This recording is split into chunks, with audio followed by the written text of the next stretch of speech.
Dude, Luke, the printer's still busted, man. What the fuck?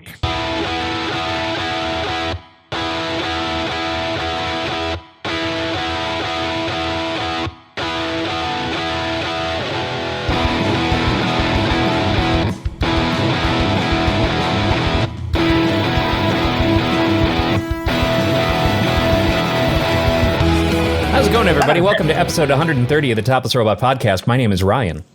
I'm Tyler. Some call me Brooks. And I'm in the mine shack. And I want to start off by saying this is our last remote episode. We are to get up off the couch and go push the buttons manually to change the channel. It has been over a year since we've done the podcast in person. The last in-person podcast was on March 16th of 2020. This last week has been that week of anniversaries. Anniversary of sports shutting down, then the world shutting down, and a whole year. Yeah, dude. Whole fucking year. So, with Tyler being vaccinated, Brooks being vaccinated, Dan and I don't do shit. We feel more comfortable enough to have the podcast in person. Comfortable enough to cough directly in each one of each other's mouths. Lord, no. So next week will be our first episode, all back in the same room in a year. Only spitting. And I, for one, am looking forward to it. I can't wait. I can't And wait. I for two. It's gonna be so nice. So nice to be able to read cues in the room again. Yeah, right. Laugh politely. And our audio quality will improve, and our video quality will improve, and yeah. And you'll finally be able to see how fat I got over this last year, everybody. It's great. You guys can finally gaze upon my shorn face in person. And we have nearly 100 episodes to compare your body transformation with. So, yeah. Sure. Take a couple frames from each episode and stitch them together and just see what happens, you know? COVID was a bitch, y'all. 30 pounds. So, how much is in American money? Well, it depends. Post or pre-Brexit. Yeah, right. So, to the news. The Snyder Cut was released. It was. I watched it. 4+ hour iteration of the Justice League. And I gotta say... you know whose opinion of this I want to know the most of? Is Dan's. I actively avoided watching it when someone tried to get me to watch it. That's my opinion. Now, Ryan, did either of you two watch it? I did watch it. I haven't had the time this week, unfortunately. I feel like it's okay to have a spoiler. Like, it's nothing like anything different happened. It's a movie that came out a year ago years ago. And let me say this, that I do not care how spoilery you want to get, because I don't care about the movie enough for that to be important to me. Yeah, the realization that I've had in watching this is I don't really care about DC characters all that much.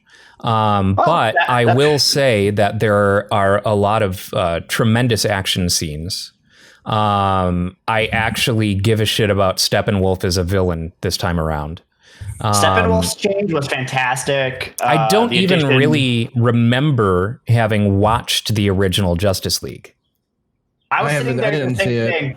I saw it and I was just like, okay, was this in the original? Yeah, I have no idea. I don't really remember. What I do remember was that Cyborg's arc was not present at all, and so to get a more fleshed out Cyborg story was great. I did like it because he deserved it. Wonder Woman was pretty fucking badass. It might be the last time we see that actor in Hollywood ever again, considering he stepped on a whole bunch of rich people's toes and Right, got but thrown out. people have been supporting him. So like literally everyone who has worked with Joss Whedon has come out with stories about how terrible Joss Whedon is now. And those are kind of the toes that he stepped on, but he also stepped on some executive toes and stuff like that. But the studio seems ready to throw Whedon under the bus, but not anyone else. Yeah. I mean, that seems appropriate. Yeah. But regardless, I think it was great. I will say, I think that the end bit with the Joker was completely unnecessary and didn't belong in there at all. Okay, here's what I think. I think the end bit with the Joker was unnecessary to the movie as a whole, unless it was supposed to be building, and obviously it was supposed to be building to somewhere. With the all of their premonitions about the alternate timeline and everything. Right. It looked like it was supposed to be going in either a multiverse kind of way or something. But yeah, in the movie by itself, it totally didn't make any sense and it didn't matter. But it was fucking cool. But the problem is Zack Snyder is not going to be building a DC universe. So like any setups or any sort of, groundwork that has been laid in the Snyder Cut is not canon and will not be acted on at all. Nope. So it's a completely pointless scene, not just in the context of the film, but in the context of world building. It is 100% pointless. The only reason that it's there is maybe some attempt at fan service by including the Joker in something, but unfortunately it's Jared Leto's Joker and it's fucking garbage. I disagree. It exists only to distract you for 4 hours. I thought that was a much better Joker, and if that was the Joker that we got in Suicide Squad, the Jared Leto Joker probably wouldn't have been as bad. I mean, Joker's not even really a part of Suicide Squad. Like, Jared Leto is not an important casting in that role. And I'm just saying that this version of the Joker would have been a lot cooler than what we did end up getting. Sure. But for the amount that they hyped up Joker's new look for Suicide Squad and shit like that, he's barely in that movie. He's in that movie for less than 5 minutes, and accumulated less than 5 minutes. Apparently there's a bunch that was cut from that original Suicide Squad that he was, because the studio did not like that version of the Joker. Yeah. But I mean, whose fault is that really? Is that all Jared Leto? I mean, Jared Leto acting wise wasn't horrible. Like really the worst part of Jared Leto's Joker was damaged and look at me, I'm a stupid fucking, and also, all the dumb stuff that he did back behind the scenes. But there's that. There's also, I don't think that it was acted well. I don't think that that is the Joker. I think that the best Joker portrayal that we ever got was Heath Ledger. Yeah, that is very true. And aside from that, the de facto Joker is Mark Hamill. It's very true. Because, I don't know, just the speech mannerisms and things like that of Jared Leto's Joker just don't fit that character to me. He's too edgelordy, and everyone knows that the real Joker is Cesar Romero. Obviously. I think that, the twisted anarchist Joker is the better Joker. The one who's amused by his own actions, the one who makes himself laugh. I agree. The Joker is chaos. The Joker is not this.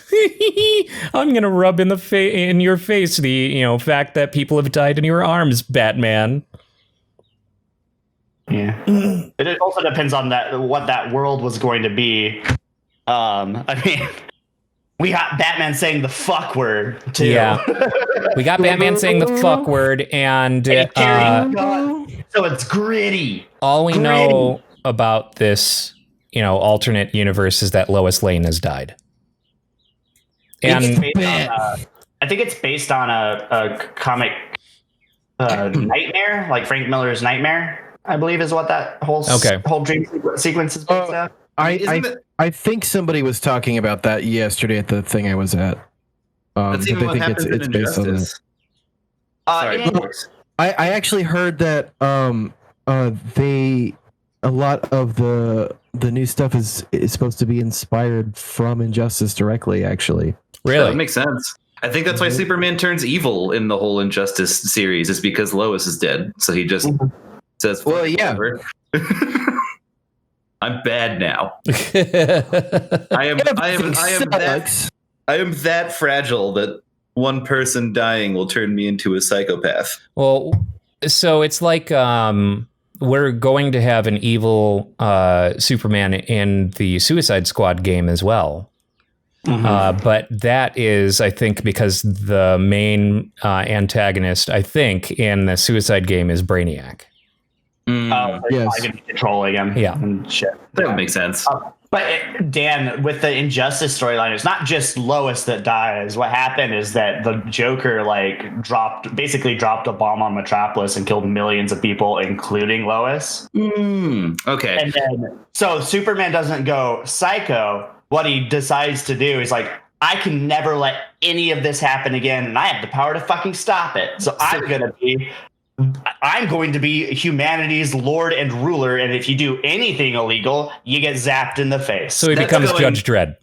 That's going psychopath. Like that is absolutely a psychopath movie. Yeah, in that Superman becomes a cop.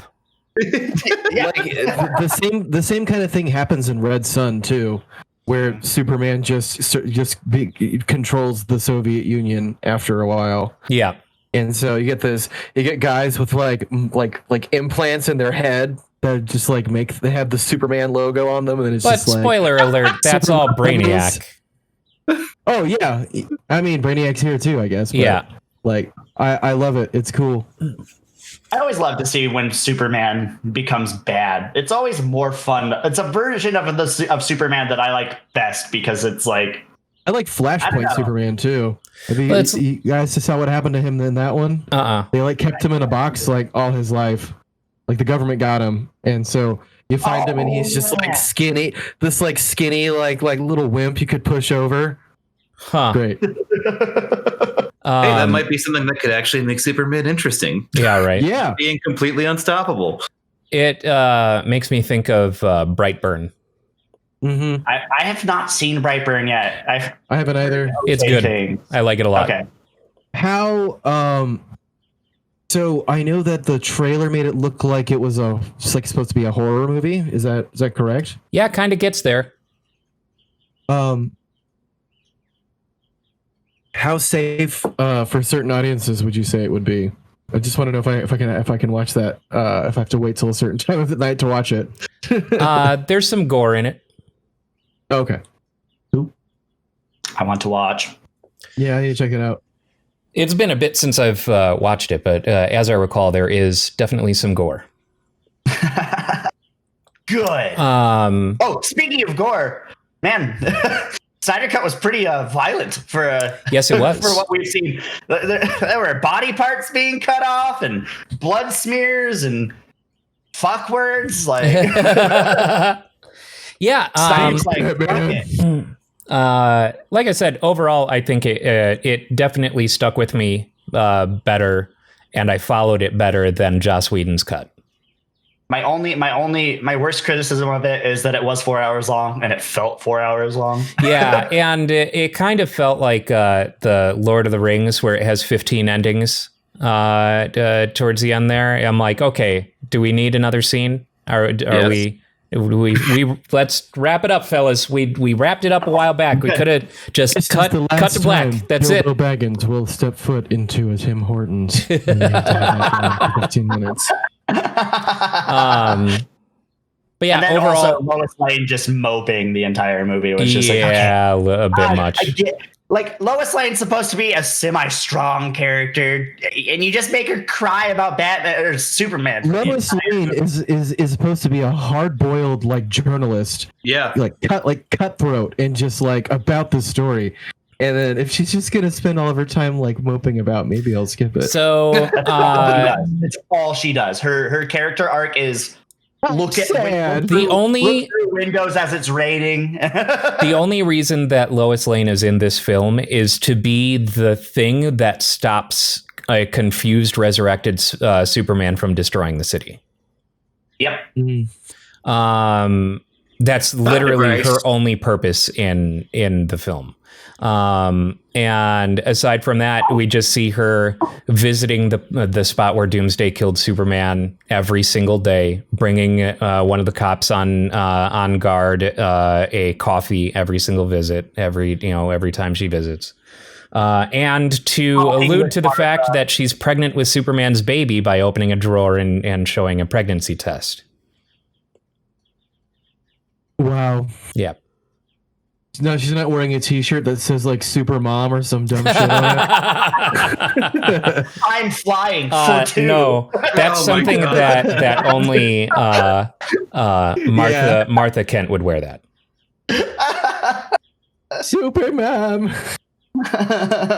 I'm carrying Superman's baby. In other comic entertainment news, Falcon and Winter Soldier debuted on Friday. I have not watched it yet. Oh, I didn't see it. I forgot that it was coming out. Yep.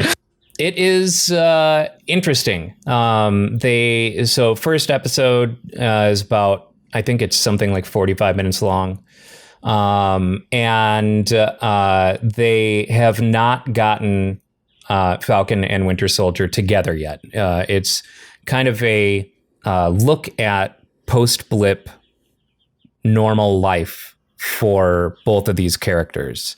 And cool. So Bucky is kind of still dealing with a whole lot of PTSD from having been the Winter Soldier, and is attending, psychiatry, mandated psychiatry, and stuff like that in order to kind of rebuild some semblance of a life. And we see Falcon go home and see his family dynamics and things like that. So nothing is really ramped up in the first episode. It's more kind of introduction to these characters and how they exist in once everyone who is blipped comes back. I just want to say it makes sense that Bucky has PTSD because, I mean, that's pretty much his character. Yeah. His character is walking PTSD. There's a fun moment where Bucky goes on a date. And the woman asks him how old he is, and he says 106, and she just laughs it off. Oh, I'm surprised that she didn't do some corny joke. Oh, you don't look a day over 30. Yeah, right. Just accidentally in the course of a natural conversation says all the words to activate him. Oops. It just cuts and he's like breaks her neck, and then he just looks at the camera and goes, oopsie. And it turns into an episode of WandaVision. Not again. Wah, wah. Mondays, am I right? So I'll be interested in seeing where they're going to take this, because WandaVision again was one of those things where it's like, I have no idea how this fits into the grander scheme of things and where it's going to go and things like that. And while I am significantly less invested in anyone in the orbit of Captain America, I'm hoping that this series could give me a reason to care about these characters. I like the Winter Soldier. Yeah. And I mean, like, Falcon's not like a, I mean, he, in the movies, he was, kind of a side character. And so it's going to be interesting for me to see if they can make him a leading man. Yeah. Like, they didn't give us a ton with him in the movies. No, it was just like palling around with Captain America, and then like a fun, like bit in Ant-Man, and then a couple other part of the team things, but no, just like, this guy is cool. It's just like, this guy is fun. Yeah. So, and like I said, just in general, I'm less invested in Captain America than anything else, and anything that's kind of Captain America related. So I just don't find it interesting. In the same way that I don't really find Superman interesting, right? He's the boy in blue, the patriotic wonder, and that's just never been me, and never been what drew me to comic books. It's never been, anything that interested me. Well, so that's why I like Movieverse Captain, because it starts out that way, but then they do it in the comics too, I'm sure. But like the whole him falling from grace in terms of like working for the government and shit, and like realizing that his country is not what it's supposed to be. Even still, obviously, I'm not a fan of the Captain America films except for Civil War. I like Winter Soldier. I love Winter Soldier. I honestly, if I'm being honest, I can't remember Winter Soldier. That's how, in the same way that I don't remember Thor 2. It's just, one of those I don't think I ever saw that one, actually. I know Dark World. I know I've watched both of these films, but they are so inconsequential to me that they're just in one ear out the other. I don't care. Winter Soldier was one of my top 5 favorite of the Marvel movies. Now, Captain America as a character and his dynamics with the Avengers team specifically, I think I enjoy that. I enjoy that character in that setting. But Captain America and the things that are kind of built around their, the Nazi analog of Hydra and things like that. I'm over it, I'm over World War II shit. And so I just don't care.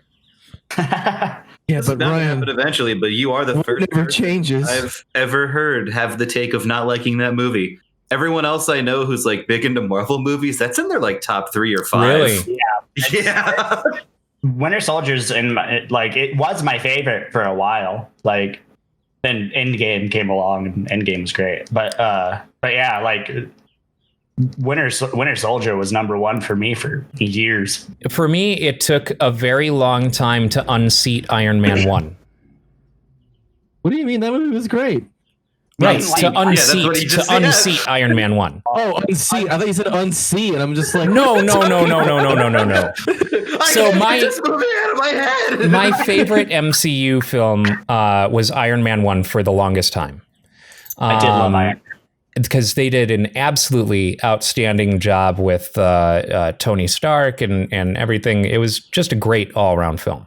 I cared less about 2 and 3, but... and then I think it ultimately got unseated by Guardians of the Galaxy. Okay. And then that ended up getting unseated by Thor Ragnarok.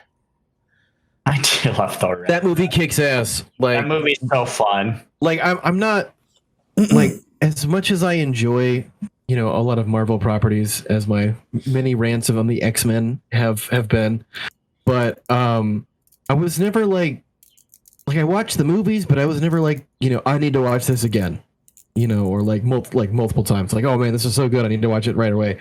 There's like a handful of them, like the first Captain America movie I watched like 1 billion times, and the first Iron Man, and then Thor Ragnarok and the first Guardians were the ones that really just like I'll throw them on because they're casual and funny, Yeah, they feel like real, like they could stand alone by themselves. Yeah, I just love that Thor Ragnarok, they finally stopped taking it so seriously. Yes. Like Thor 1 and 2 were just like, we are Shakespearean actors, and then number 3 is like. Well, I like how they make fun of that at the beginning of Thor Ragnarok with the little play. Yeah, with Matt Damon's in there. Yeah, the Thor 1 has some levity in it, with where Thor is basically learning how to be on Midgard, and yeah, exactly. Those kinds of moments are pretty fun. But yeah, in general, I could not have given much less of a shit about Thor 1 or Thor 2. Ragnarok really brought it in. Again, was rewatching those movies recently, and again, Thor 2 was absolutely. I mean, Carl Urban, and that Doom nod. Yeah. I did kind of enjoy. So now I think about it, there are others that kind of ended up surprisingly topping my list, like Doctor Strange. And looking back on it, I think Doctor Strange is currently my top Marvel property. It is really fucking good, and I can't wait for the. Get it? You smoke weed. What's the new one called? Thor and the Multiverse of Madness. Multiverse of Madness. That's what it was. I'm excited. Yeah. Love and Thunder is the subtitle for the new Thor movie, though, right? Yes. Yeah. I think Taika Waititi's doing that one too, right? Yes, I believe so. And I would be remiss were I not to make sure to mention the Spider-Man films being in my top as far as Marvel properties are concerned as well.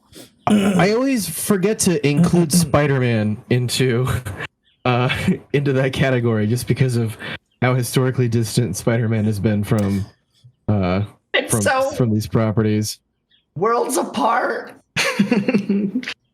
I honestly, the first Tom Holland Spider-Man, the scene where he picks up MJ from the house and is like, and realizes that it's Vulture from Vulture's house. Like, yeah, that whole scene, with them driving to prom and like the green, it's one of the best scenes in any Marvel movie, like bar none. Like it was so good and well done. It just felt like real, that's plausible. Like this would happen in real life. Supposedly a cut ad lib from that film, when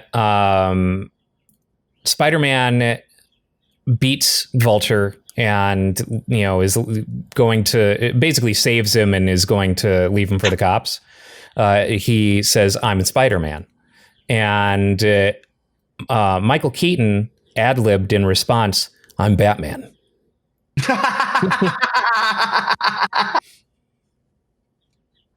Oh, that's fucking good. Yeah, that's fantastic. I always thought you could save Captain America, right, as a character. You could save that by making him a little spider-punky. Yeah. So like you make I've thought about this. I have a pitch that I will deliver at another time because that's not what the show's about. That would make Captain America like actually cool instead of poster boy that I used to love so much. Now he's just some hero that you used to love. I'm back, bitches.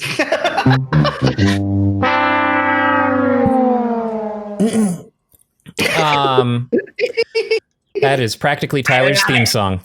I love it. Give me more.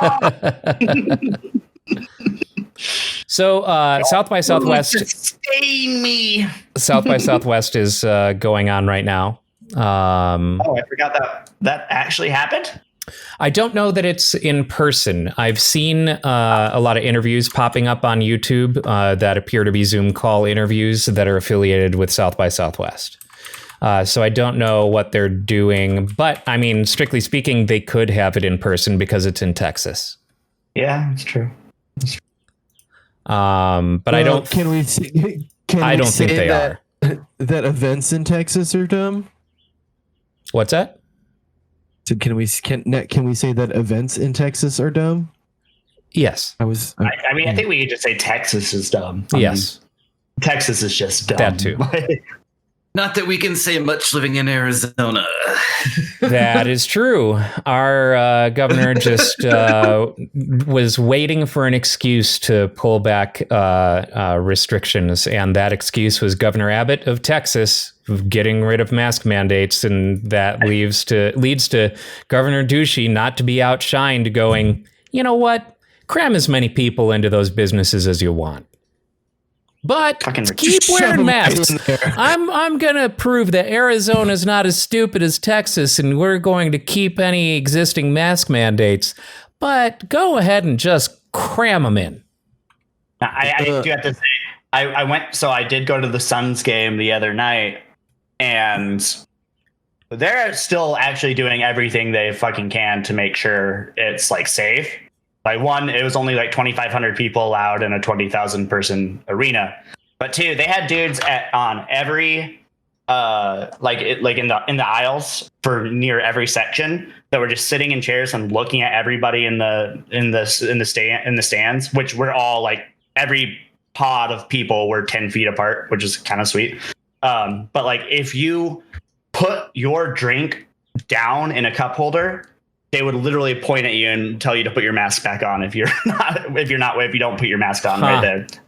Yeah. So like the moment you put your drink down, if you don't pull that mask back up on your face, they literally would tell you, and then they would kick you out if you say no. So they're keeping it safe. It actually felt pretty nice there, and obviously vaccines and also antibodies still. Did they require you to not cheer as loud, to not project as much, to not spit all over everyone? Polite golf clapping for the NBA. Oh no, they did not. I'm a horribly excellent bucket, Reginald. Good show, lad. Good show. That dunk was quite exquisite. Yes, really get dunked upon. My petticoat. I'm horribly obnoxious and loud, in case you guys haven't noticed.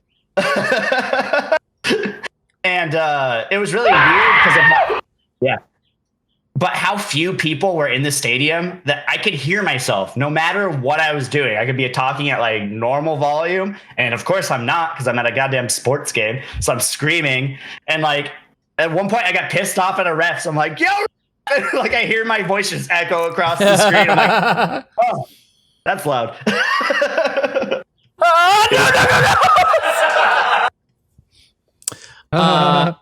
Weird laughter at the end there. Yeah, that's what. So, in other news, Sony showed off the new PSVR controllers.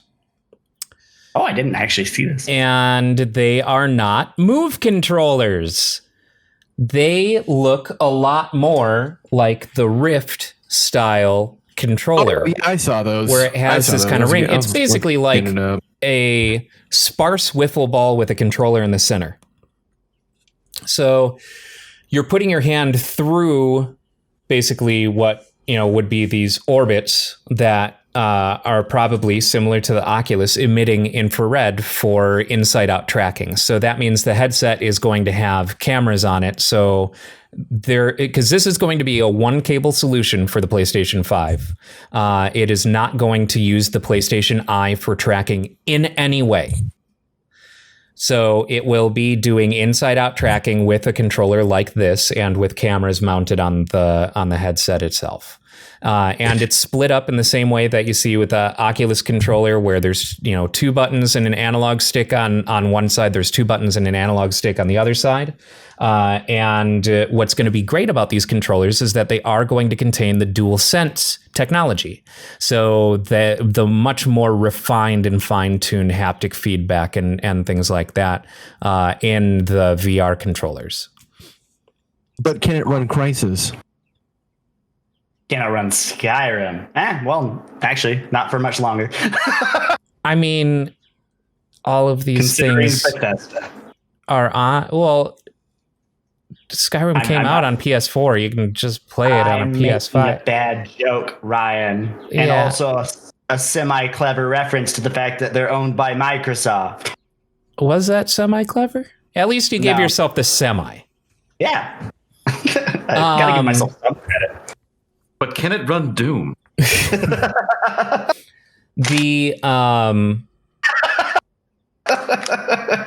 It's nice to see Sony investing real technology into their their VR instead of repurposing PlayStation 3 technology for shitty, hand tracking. No, it's got balls on it. They're colored balls. Every time those old controllers are brought up, I always like to mention how shitty I think they are. Yeah, they're bad. They're bad. If there was any way to turn people off to VR. Well, I mean, it was these dumb fucking wands. If it definitely functioned well enough for at the time when it came out, it was the easiest VR to set up. And so it was the best entry point for consumer grade VR. Now the Quest 2 is so fucking simple and put together and shit that, Sony's move, I guess. We'll see. It seems like they've definitely learned a lot of lessons from the way that Oculus is doing things, judging by these controllers and judging by the fact that it's a one cable solution. So that means that it's actually probably working similarly to the Quest 2 and its link cable, where all of the rendering is happening on the system, and then it's basically screen broadcasting and communicating with the headset that way across the single link cable, which is a special modified USB-C cable that has a fiber optic core. So what you're saying is that we're going to be switching over to a one-cord government. Oh. Yeah, okay. That one. Not. There we go. Thank you. Anyway, it's the lawnmower man, so... It makes me really happy that Sony has not scrapped PSVR and has learned some lessons. Any word on that full haptic suit so we can actually send me to the afterlife by playing? It's just a jumpsuit, and then you put the headset on, and Dan and I will just start randomly punching you. Oh my god! It's like a room whipping. This ghost is so violent. So, in the latest Phasmophobia update, add support for haptic wear for there's like a jacket or something, like something that you can wear that costs $500 that gives you haptic response. Like you'll feel things, on your chest, on your arms and stuff like that. And Phasmophobia has added support in the latest beta update for that. So ghosts can actually touch you. Nope. I'm okay. I will actually have a heart attack. Like, there's a small chance that I might die. And then buy rights to use invisible touch, like the song for a montage. Yeah, slam that button again, Ryan. Do it. Man, you can tell that Brooks is hungover. He's going wet ass P-word. Make that pull-out game weak. That's not how you punish. That's how you punish all of us. How you punish the world. Yes. Keyword is female genitalia. So. Uh-oh. Did someone lose his train of thought? No, I've got to hold this fart in.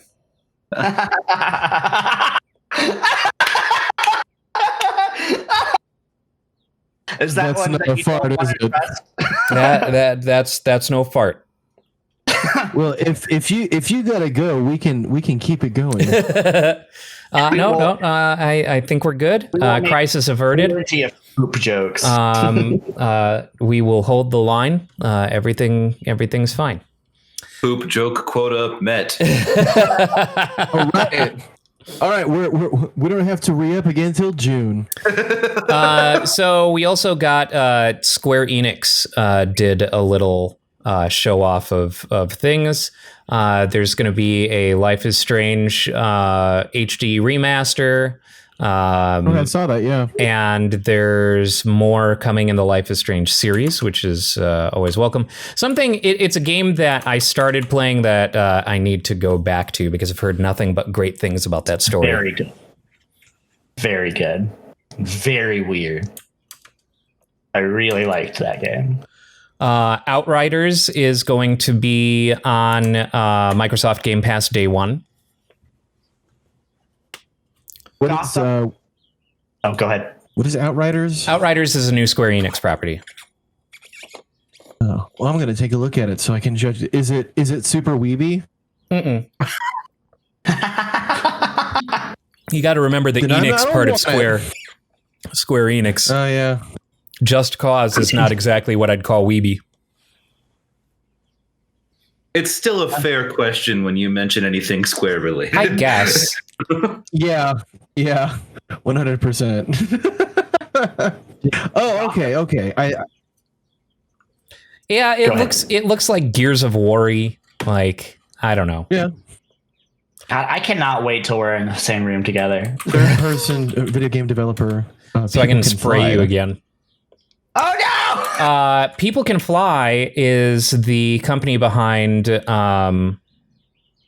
Peter Pan. Hey, it wasn't me, Ryan.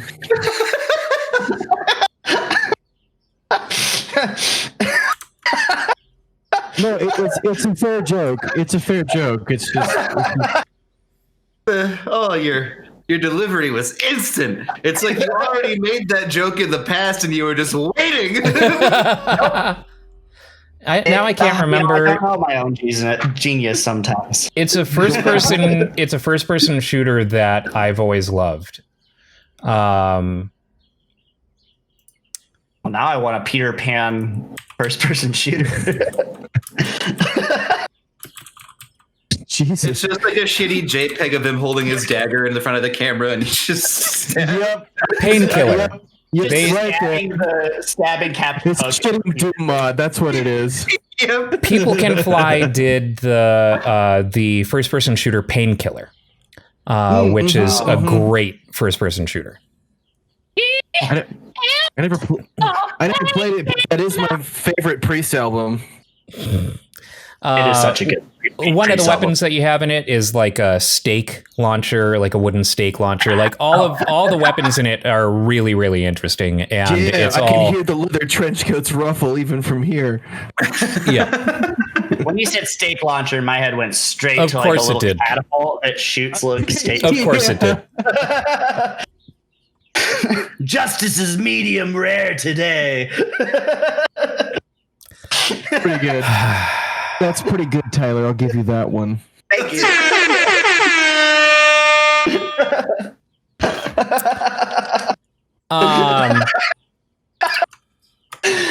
Dan's enjoying my brand of humor today, and I don't know how to do with that. I always enjoy your brand of humor when you don't make shitty jokes. You have made a couple jokes today that weren't shitty. Oh my god, the world is ending. So this is truly the sign of the first sign of the apocalypse. Another thing that was shown off with the Square Enix thing was Project Athia, which is now known as Forspoken. It looks interesting. It looks like it'll be fun to move around in, kind of like an open worldy sort of thing, but it's an entirely new IP. I'm always happy to see new big companies go in on new IPs. So that isn't coming out until 2022 though. In the year 2022. Forspoken. And then Balan Wonderworld, which looks like hot garbage. They're adding Black Panther to Marvel's Avengers, which nobody will play. There's the definitive Survivor trilogy of the Tomb Raider games, of the first three, or I guess the only three that they're going to make, from what it seems, of the Tomb Raider reboot. Which it seems weird for that bundle to come out now. Like, it's been a while since the last of those three came out, and I'm pretty sure that if you have one, you probably have all of them. Yeah, those Tomb Raider remakes. It just made me want to play Uncharted. Yeah, which I think so it made me think of Uncharted. It didn't make me wish I was playing Uncharted. You know what I mean? Uncharted was, as influenced by the original Tomb Raider as the Tomb Raider reboot was influenced by Uncharted. So yeah. I just thought it was funny that it's like yeah, okay, Tomb Raider games, they stopped making them and it's people wanted them, and then it's like, well, we got Uncharted, and then the new one came out, and I'm just like, I think I'd rather play the old one. With they're still making a movie off of that, right? Yes, they are, with Tom Holland playing young Nathan Drake. I haven't heard anything about that lately, so. I heard Tom Holland talking about it a little while ago. Like, he said he's like worried that he's not gonna hit the right notes for the character because everyone loves him, something like that. And then also, it's still really weird that we've got Sully being played by what's his face, Mark Wahlberg. Mark Wahlberg is Sully. I could see that if Mark Wahlberg plays it right. I know he can act. Can't we just give more work to J.K. Simmons? Just put J.K. Simmons in everything. I just can't wait to see if Mark Wahlberg actually grows a mustache for this role. Because J.K. Simmons is basically Sully. Yeah. I always kind of thought that shit. Fuck. Yes. Dead. Bruce Campbell. Bruce Campbell. I always thought that Bruce Campbell should have been Sully. No. Actually, with a mustache? I disagree. Speaking of J.K. Simmons, was he Gordon in anything else until the reshoots of for the Zack Snyder cut? Because I was really I don't remember that being anywhere. Was Gordon in Batman v Superman? I don't remember. Batman vs Superman. I feel like if he was, it was for 2 minutes. Because that's the only place where J.K. Simmons would have been Gordon. I just all of a sudden Gordon's on screen and I'm like, is that? Wait, J.K. Simmons? There's no way that's Gordon. And then they kept on kind of talking about it, and then Jim, I'm like, what the fuck? When did this happen? And am I just not remembering any of these movies? Yeah, Gordon does not appear to have been in Batman v Superman. Okay, what? Was he in the original cut of Justice League? Because I don't think so. Jim Gordon's Fish and Chips. Yeah, I really don't know. I don't think so. Nope, he is. I just don't remember. Oh, he is in the original Justice League? I guess. I don't remember it, though. Not at all. I was taken aback. I was like, hey, yeah, that's actually a pretty cool casting. When did the original Justice League come out? Oh, there it is. Yeah. Okay. Yeah. So apparently that's the only time he's played Commissioner Gordon was in Justice League and Zack Snyder's Justice League. I think he did a good job, though. Yeah, I thought it was J.K. Simmons never does a bad job. I love J.K. Simmons. He's the best. What else? Okay. Gotham's video game news. Gotham Knights got postponed again. Now it's not coming out in 2021. Which one was Gotham Knights again? It's the that's right. The Batman's Dead video game. Yeah. Yeah. And not Batman. I forgot about that. Unlockable skins as every Batman. Yeah, it looked good, but it's not coming out until 2022 now. Oh well, I mean, obviously you can see exactly how distraught I am by that. I completely had forgotten that it was a game. I'll play it when it comes out, whenever it comes out. But yeah, that doesn't worry me too much. Yep, but getting on the hype train is a bad move. All you just got to do is sit back and wait for the game to come to you. Yep. And then I am fairly excited for that one. I was following that one for a little while. Yeah, I'm still excited for it, but it's the Yeah, same I'm thing sure it's going to be more great. development time, hopefully less crunch time. Yep. Treat those workers a little better, ideally. Don't force them to be in the office during the pandemic. Yeah, right. I will very happily play and enjoy that game, as well as the Suicide Squad game whenever it comes out. I think they're both going to show a lot of promise, and they're going to be great games.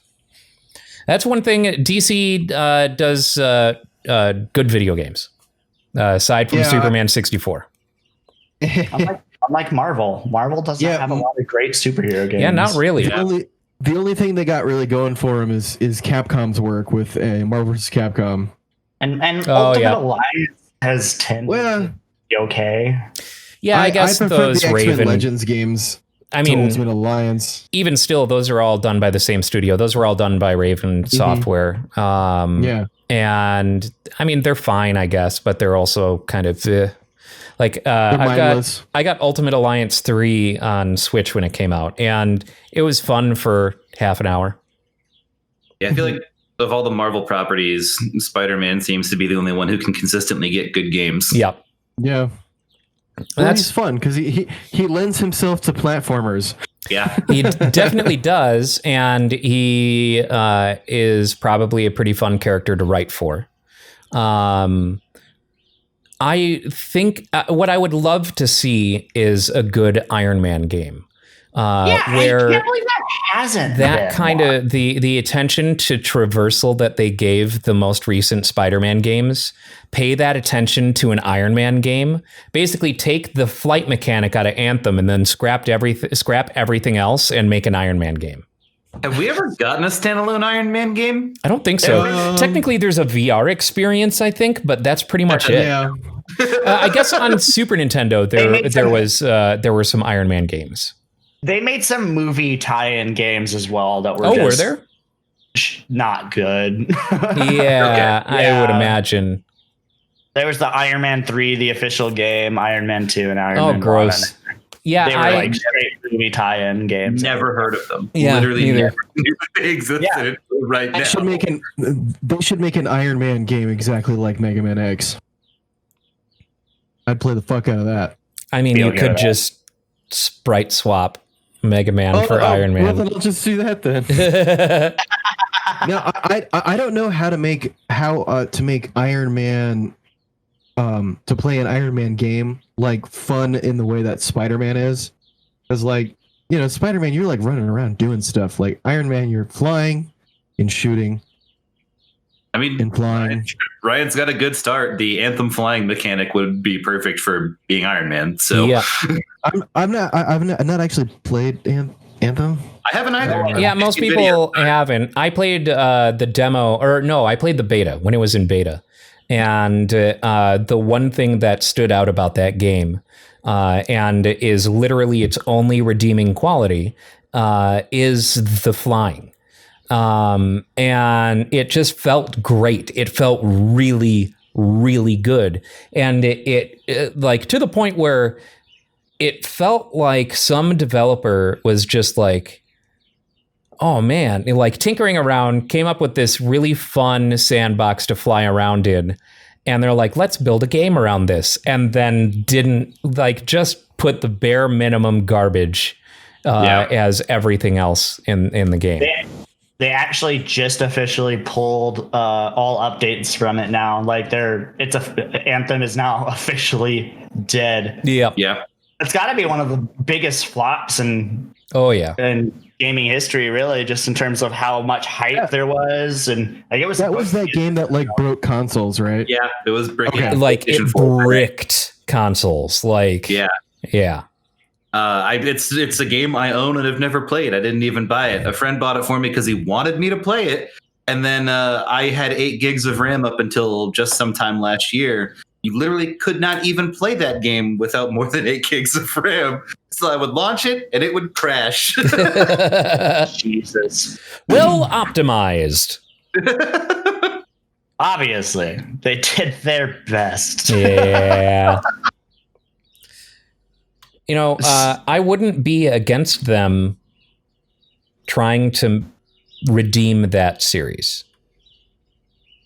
Like, take that flying mechanic and make an actually good game. Yeah, almost like what happened with Titanfall and Titanfall 2, right? Like, Titanfall 1 was a great game, but it was multiplayer only. The concept was super fun. The controls were incredible. And so Titanfall 2, they make an actual legitimately great single player campaign. Still one of my favorite stories that I have played in the last, decade or so. Like, that fucking storyline was great, so man. Good. It was great. Fun. Like that one platforming level where you're going back and forth and shit. Yeah. Like, that was such a cool level. I remember trying to explain to Jasmine why I was crying at the end of that game. It's Titanfall. Like, why would you cry at Titanfall? Because he's your buddy. Save the pilot. Save the pilot. Oh. Yeah, dude. Go back and play that again. Oh. So, what all have you gents been playing this week? Well, I had an epic training montage the other night, and I finally learned how to play that dumb Dragon Ball Fighter Z. Dragon Ball Fighter Z? Huh? Yes. What'd you say, Dan? Fighter Z. I said the same thing you did.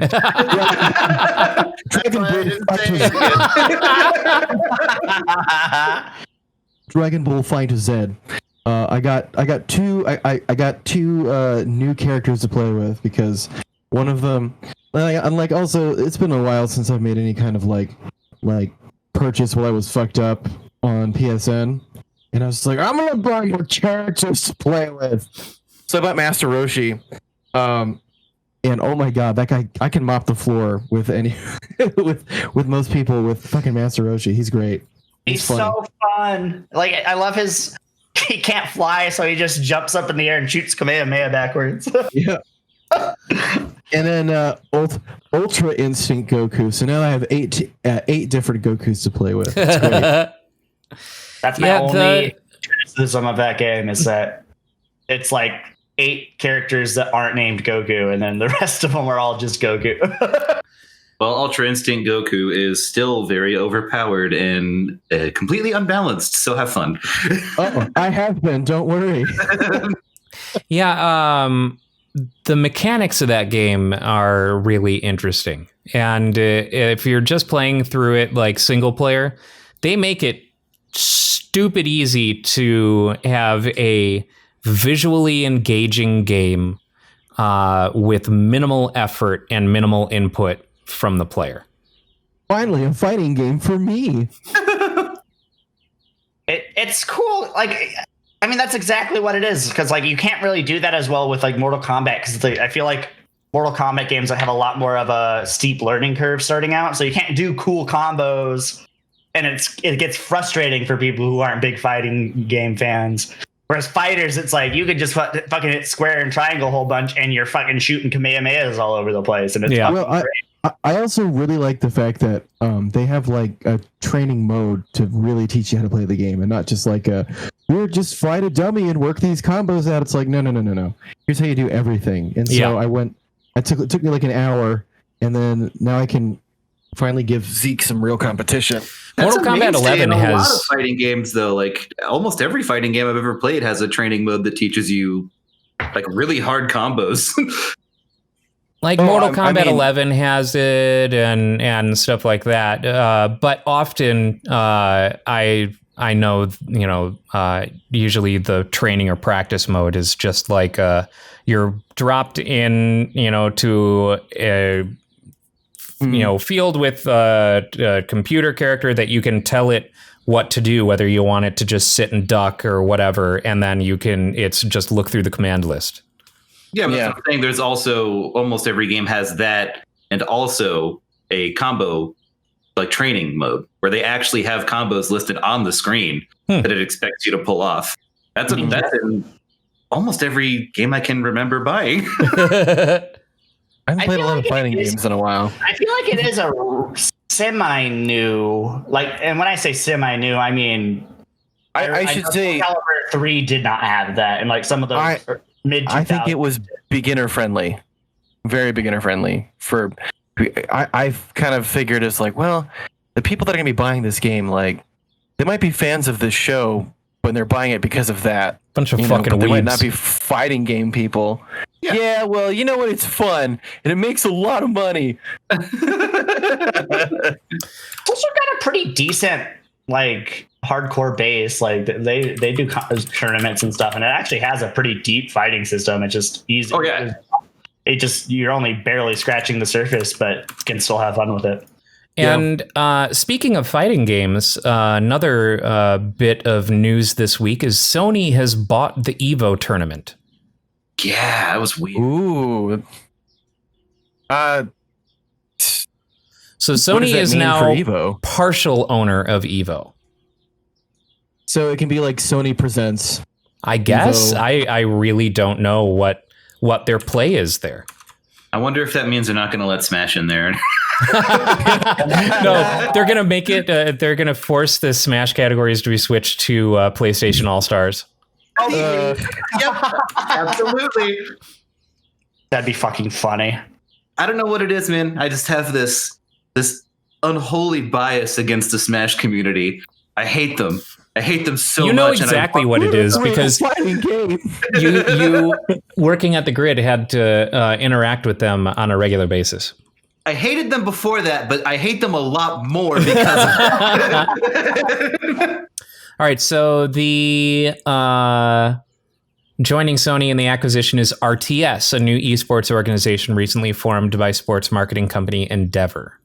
Fighting games have been a vital part of PlayStation's legacy in our community since the very beginning, and we've been thrilled to partner with Evo over the years, said Stephen Roberts, Sony's vice president of global competitive gaming. This joint acquisition with RTS marks a new chapter of collaboration with Evo's co-founders, Tom and Tony Cannon, and their passionate community of fighting game fans. So yeah. Okay.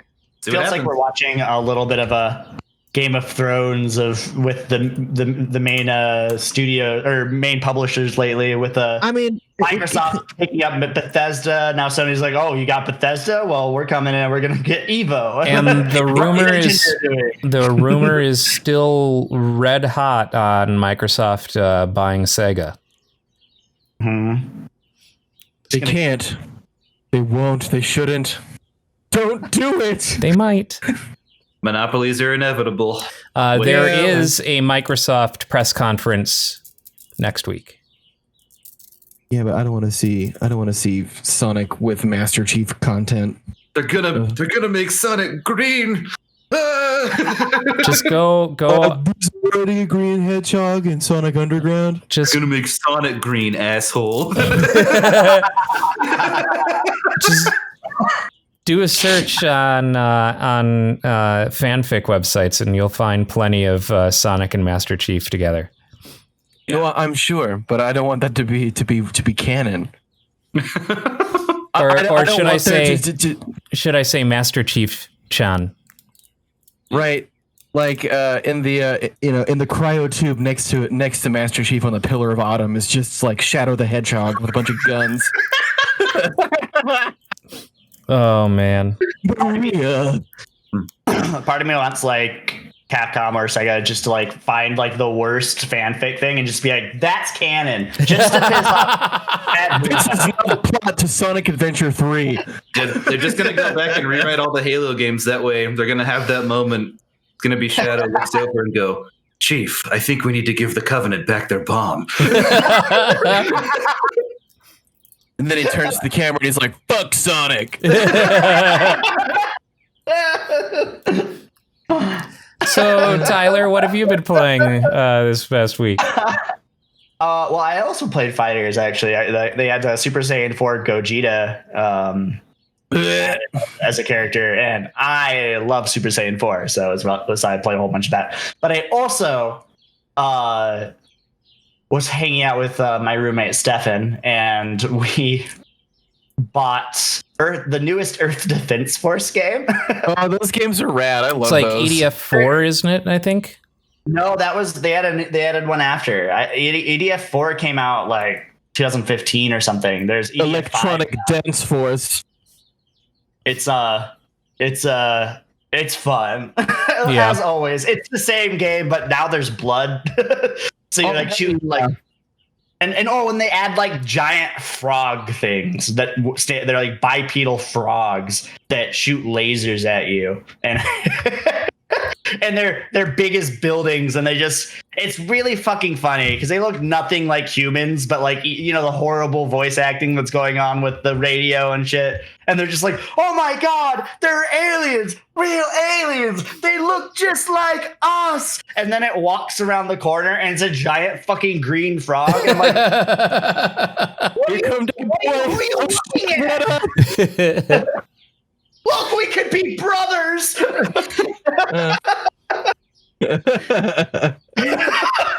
Those games are a guilty pleasure of mine as well. They're so fun. They're mindless and dumb, and it's like if you cut out all the interesting parts of like any Godzilla movie, and you just have like the military people talking. To me, that's just what EDF is.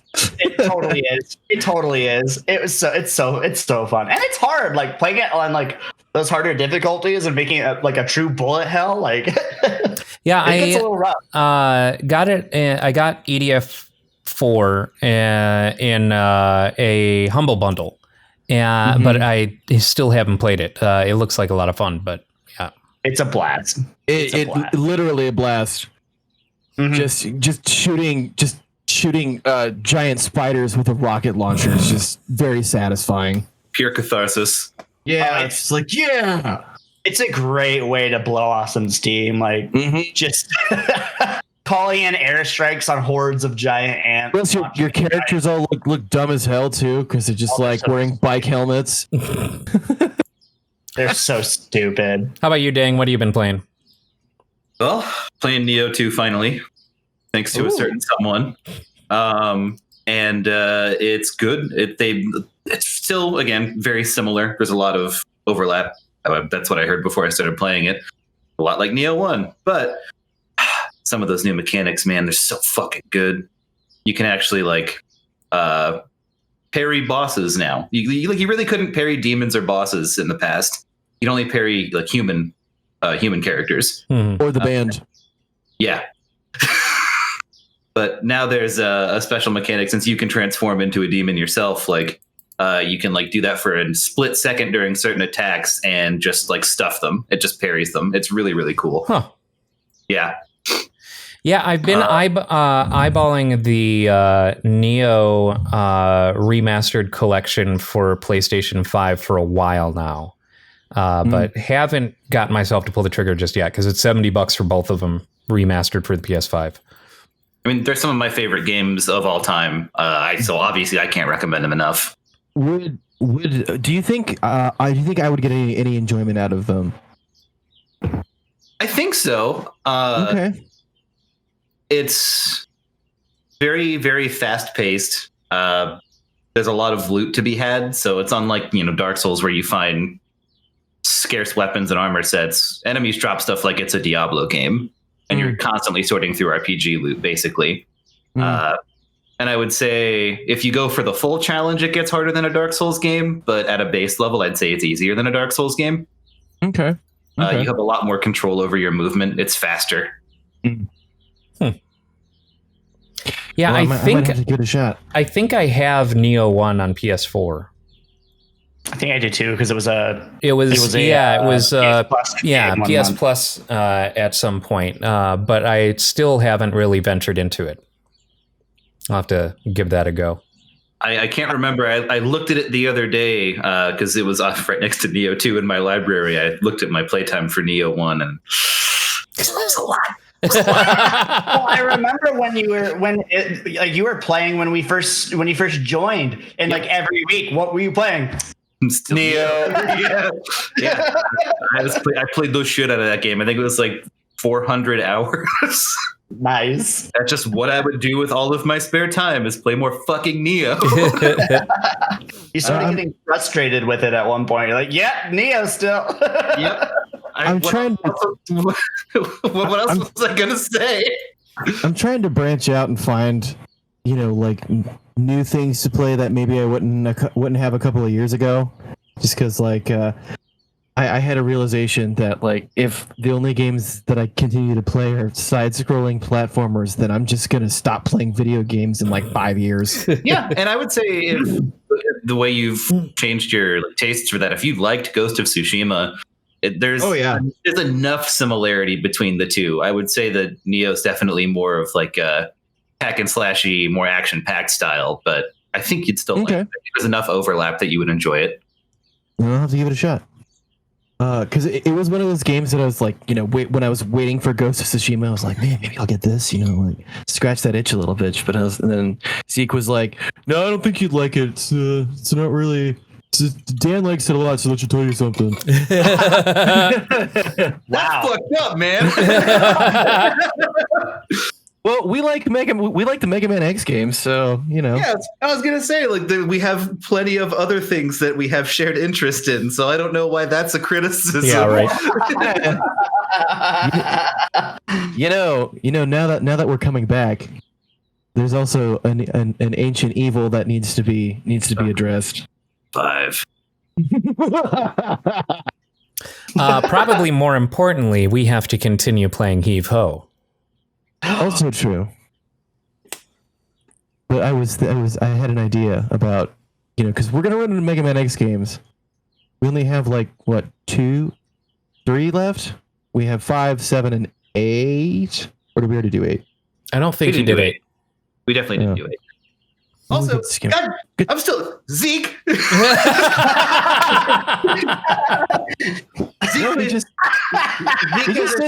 He has a shared interest with me in Dragon Age, and that doesn't make him an idiot. No. I think what he's insinuating is that you like punishing games. You like games that are hard, and I am a baby. That's what Zeke was. That's what the pretext of that was. Because it's true. It is true. It's now canon that Zeke just hates Dan. Yeah. That is the bit now. If I like something, Zeke says don't play it. Yep. No, it was just that game. No, it's not like every time I've brought up how much Dan likes to play NBA, the NBA games that he's you should not play those. It's FIFA. I play FIFA. Duh. Duh. FIFA 20 is the best game of all time. He only plays FIFA and Football Manager. Thank you. Obviously. Because he can't get enough of fantasy football, the real kind of fantasy football, so he has to play the video games as well. You guys know me so well. And right after that, all of those anime. Dan Sportsman Hall.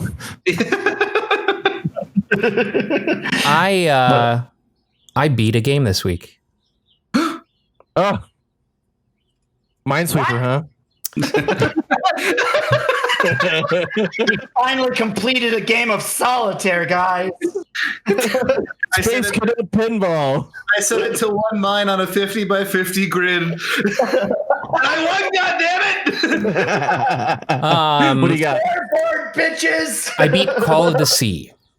Never even heard of it. Call of the Sea is on the Xbox Series X, and it's on Game Pass.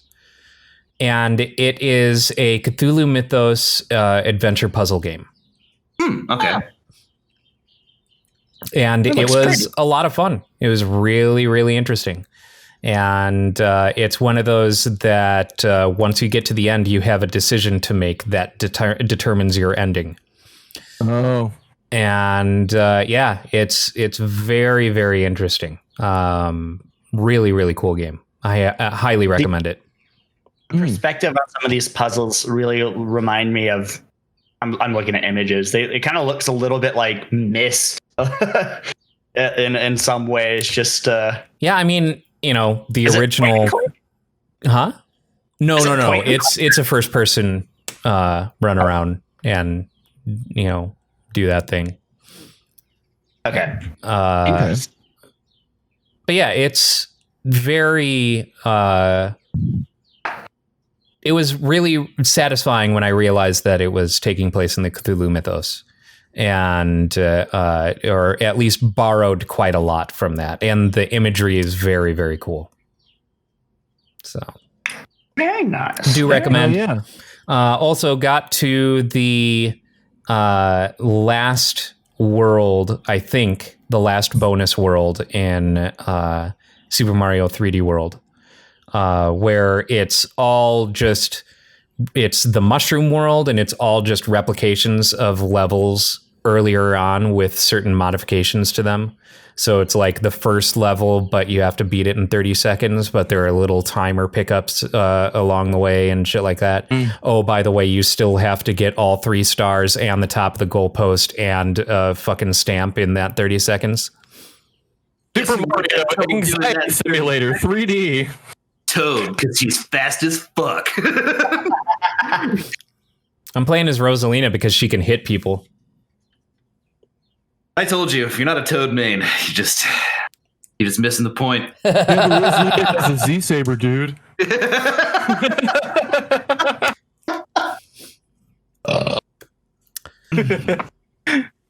And with that, ow, we have come to the end of the episode. But in 1 week's time, we will be all in the same room again. I'm so excited. It's going to be amazing. Then we're going to play Super Mario 3D World, and I'm going to play Toad and flex on all of you.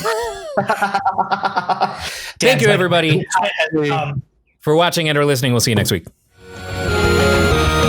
Bye-bye.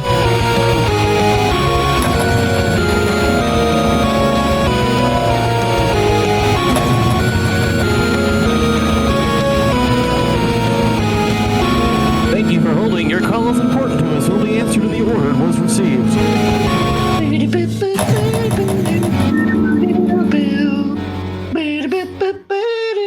Ask about our free incontinence kits. Here we are at the end of our Topless Robot podcast again, and we're here to do the Topless Robot podcast unboxing special we have at the end of each episode. And today, I have an interesting item. It is imported from, I think he said it was Tibet, maybe, or it might be Nepalese, but let's take a look and see what's inside. I've already kind of opened the box a little bit just to make this a little easier and a little more fun. And fucking subscribe, asshole!